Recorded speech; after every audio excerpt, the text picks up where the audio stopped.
साक्षात श्री कृष्ण ही विराजमान है। और भगवान श्री कृष्ण ने गीता में स्वयं कहा अपने मुख से, हे अर्जुन, अहम क्रतुरहम यज्ञ स्वधाहम हमो सुधम मंत्रो अहम हमें बाज महम गृहम होतम। भगवान श्री कृष्ण ने कहा, हे पार्थ, अहम क्रतुरहम यज्ञ स्वधा हम हमो सुधम मंत्रो अहम हमेवाज महम गृहम होतम। हे पार्थ, हे अर्जुन, किंतु मैं ही कर्म कांड हूं, श्री कृष्ण ने कहा है गीता में। और हमारे देश का जो पवित्र,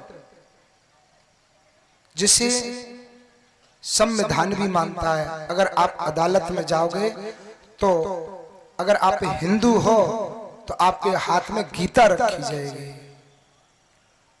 और कितना ही बड़ा दुष्ट व्यक्ति जाए, उसके हाथ में गीता रखते हैं लोग, तो उसकी आत्मा भी हिल जाती है। कितना ही बड़ा झूठा होगा, असत्यवादी होगा, गीता जिस समय हाथ में रखी जाएगी तो वो भी सत्य बोलेगा। उसे पता है कि मरने के बाद मुझे वहां ऊपर जवाब देना है। तो हमारे देश का, हिंदू धर्म का, हम लोगों का जो सर्वश्रेष्ठ जो ग्रंथ है वो गीता है, जो भगवान श्री कृष्ण के मुख से निकली है, श्री कृष्ण के मुख से निकली है। तो उसमें गीता में लिखा है, भगवान कहते हैं, किंतु मैं ही कर्म कांड हूं, मैं ही यज्ञ पितरों को दिया जाने वाला तर्पण, औषधि, दिव्य ध्वनि, मंत्र, घी, अग्नि तथा आहुति मैं हूं। यज्ञ में जो आप आहुति दे रहे हैं, साक्षात श्री कृष्ण ही वहां बैठे हुए हैं। हवन सामग्री में साक्षात श्री कृष्ण ही बैठे हुए हैं। कहीं कहीं आपने देखा होगा कि यज्ञ संपूर्ण होता है, यज्ञ होता है शांति के लिए, लेकिन कहीं कहीं यज्ञ पूर्ण होता है यज्ञ शांति के लिए, और यज्ञ के बाद वहां अशांति फैल जाती है। क्यों फैल जाती है भाई? यज्ञ तो जन जन के लिए होता है, शांति के लिए होता है। शांति तो हुई नहीं तो पैसा तो व्यर्थ में चला गया। यज्ञ जो होता है वो शांति के लिए, फिर अशांति क्यों हो गई? भगवान कृष्ण ने कहा कि मैं ही कर्म कांड हूं। जो मंत्र बोलते हैं ना, उन मंत्रों में भी श्री कृष्ण ही बैठे हैं। आहुति में, हवन सामग्री में भी श्री कृष्ण ही बैठे हुए हैं। गीता में भगवान ने कहा है, पढ़ लेना। फिर यज्ञ शांति के लिए होती है, फिर अशांति क्यों फैलती है? कि कुछ कमी हो जाती है, कुछ गलती हो जाती है जो हम नहीं जान पाते हैं। जो हवन कुंड में जो लकड़ी, चाहे आम की लकड़ी हो, जिस लकड़ी को हम डालते हैं, अथवा जो गाय के गोबर का जो गोइठा होता है, गोइठा हम डालते हैं गाय के गोबर का, ये नहीं कि भैंस के गोबर का, गाय के गोबर का। क्योंकि गाय में 33 कोटि देवी देवताओं का वास है। गाय के गोबर का गोइठा हो अथवा आम की लकड़ी हो, और भी है, तो जो लकड़ी हवन में हम लगा रहे हैं, ध्यान से देख लें, नजर से देख लें, वह लकड़ी अंदर से घुनी तो नहीं है। लकड़ी अंदर से घुनी होगी तो उसमें जीव होगा। क्या होगा? जोर से बोले, जीव होगा, गिडार होगी, जीव जंतु अंदर होगा।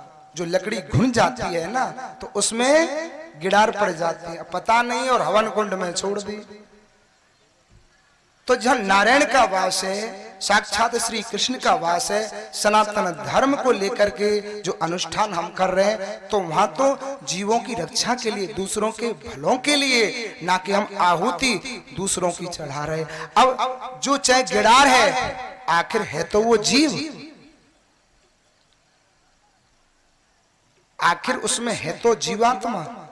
सांस ले रहा है, भोजन कर रहा है, पानी पी रही है, चाहे वो गिडार हो, चाहे वो चैंटी हो, चाहे वो छेंटा हो, उसमें है तो जीव।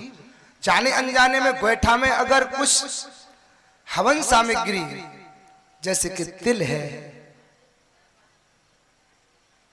जौ है, गुड़ है, आदि आदि जो भी हवन सामग्री में सामग्री लगती है, उसे सुखा ले, गौर से देख ले, इसमें कोई जीव तो नहीं है, कोई चैंटी तो नहीं है। जिस तरह माता बहन, देखिए रोटी हम पाते हैं हम लोग अन्न की, माता बहन घर में उस अन्न को धूप में फटकेंगी, या करती कि नहीं करती? जो अनाज होता है क्यों फटकती है? क्योंकि उसमें सुरहरी रहती है। क्या रहती है? सुरहरी। और कहीं कहीं नाज में गिडार भी पड़ जाती है अन्न में। माता बहन अगर ध्यान ना दें तो बताइए क्या होगा? इसलिए देवी घर की लक्ष्मी होती है, हर पापों से देवी बचाती हैं, इसलिए घर की लक्ष्मी होती है। जिस तरह नाज को फटकती हैं और तब हम उस अनाज को पिसवाते हैं और तब हम लोग उसे खाते हैं, तो हमारे लिए रोटी मिलती है, अनाज को सुखाना, फिर फटकना, फिर पीसना, फिर चलनी में छानना, कितने तरह के आइटम हो गए। और हम भगवान की मां आहुति चढ़ा रहे हैं, तो कम से कम गौर से उस लकड़ी को देख तो लो कि अंदर से घुनी तो नहीं है। अगर उसमें कोई जीव बैठा है, आपने आहुति चढ़ा दी तो 1% भी फल नहीं मिलने वाला, ये भी शास्त्रों में लिखा है।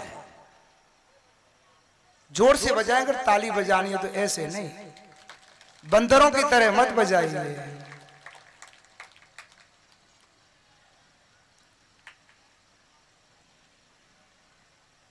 यज्ञ अब से नहीं, सदियों से होता चला आ रहा है। यज्ञ तो हम लोगों की परंपरा है। यज्ञ ब्रह्मा के काल से होता चला आ रहा है। यज्ञ पहले माता बहन भी किया करती थी। यज्ञ पहले बड़ी बूढ़ी माताएं किया करती थी। ध्यान नहीं आ रहा हो, अब तो मॉडल जमाना आ गया। पहले बड़ी बूढ़ी माताएं घर में जो सुबह सुबह रोटी करती थी, ध्यान दें, देवियों से कहना है, माताओं से, हमारी बात को आप ध्यान देकर के सुनिए। पहले बड़ी बूढ़ी माताएं घर में जब रोटी बनाती थी सुबह सुबह, तो चूल्हे की पहली रोटी गाय के लिए, फिर रोटी में से टुकड़ा तोड़ी, घी में डुबोया, थोड़ी शक्कर ली और चूल्हे में जो आंच है, अग्नि है, उस आंच में रोटी का टुकड़ा छोड़ दिया, तो क्या हो गया? यज्ञ। स्वाहा। धूप जला रहे हैं, वो हो गया यज्ञ। आप धूप भी जला रहे हैं तो वो भी यज्ञ है। घर में आप हवन कर रहे हैं तो वो भी यज्ञ है। यज्ञ अब से नहीं, सदियों से, ब्रह्मा के काल से होता चला आ रहा है। लेकिन अब नया मॉडल जमाना आ गया, ना तो गाय के लिए रोटी, ना अग्नि का भोग लगाती हैं, तो अब गैस सिलेंडर चूल्हा आ गया। ना ससुर की चिंता, ना सास की चिंता, ना बड़े बूढ़े लोगों की चिंता, किसी की चिंता नहीं। सबसे पहले अपने पेट की चिंता कि कब गरम गरम गोभी आलू के पराठे लगे बने और मैं खाऊं।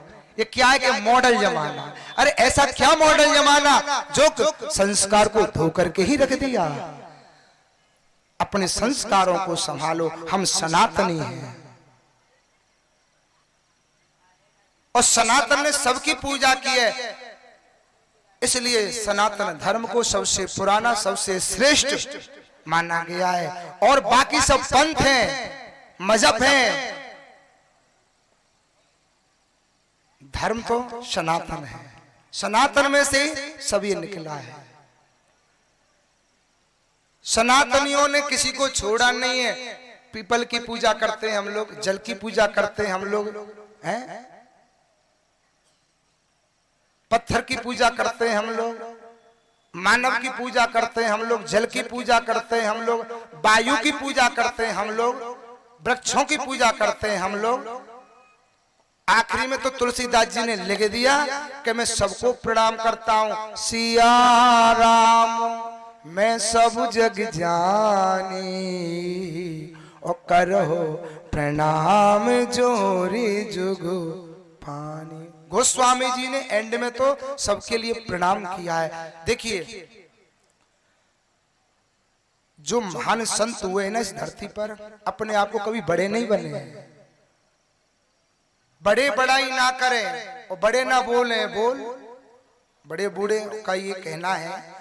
जो महान संत भी इस धरती पर हुए हैं, जिन्होंने महान ग्रंथ लिखे हैं, वो भी अपने आप को कभी श्रेष्ठ नहीं बने।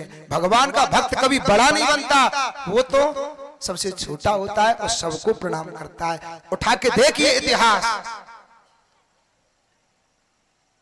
तुलसी बोलते जाइए फटाफट फटाफट, तुलसी दास लिखा हुआ है, तुलसीकृत रामायण, कबीर दास, रवि दास, सूरदास, जितने महान विद्वान संत हुए उन्होंने अपने आगे कभी श्रेष्ठता नहीं बखानी, तो सदैव उन्होंने अपने पीछे दास लगाया है। क्योंकि वो जानते हैं कि इंसान कितना भी बड़ा हो जाए, कितना भी बड़ा हो जाए, लेकिन अपने भगवान से बड़ा वो कभी हो नहीं सकता। और जो भगवान से बड़ा बनना चाहता है वो कभी भक्त नहीं हो सकता, राम का भक्त नहीं होता, वो सिर्फ रावण का सहपाठी हो सकता है, वो दुष्ट आत्मा हो सकता है।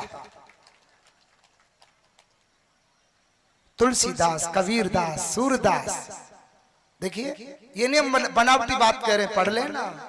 कबीरदास का नाम सुने आप लोग, सूरदास, तुलसीदास लगाए और कुछ लगाए, बोलिए। जिन्होंने इतने ग्रंथों को रच रच के ढेर लगा दिया। हम लोग पढ़ते हैं, सभी लोग पढ़ते हैं और कल्याण होता है हम लोगों का। जिन लोगों ने ग्रंथ लिखा उन लोगों ने अपने पीछे दास लिखा।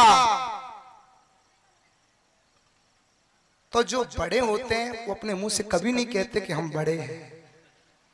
अरे जब तुम बड़ों जैसा काम करोगे तो तुम तो समाज में स्वयं बड़े हो जाओगे। तुमको बखानने की कोई जरूरत नहीं है कि हम बड़े हैं।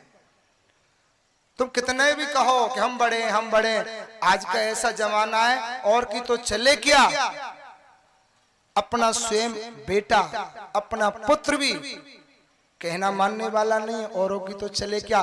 तुम बड़ों जैसे कर्म करो, स्वभाव रखो, विचार रखो, तुमको कहना नहीं पड़ेगा, तुम स्वयं समाज में स्वतः ही बड़े हो जाओगे।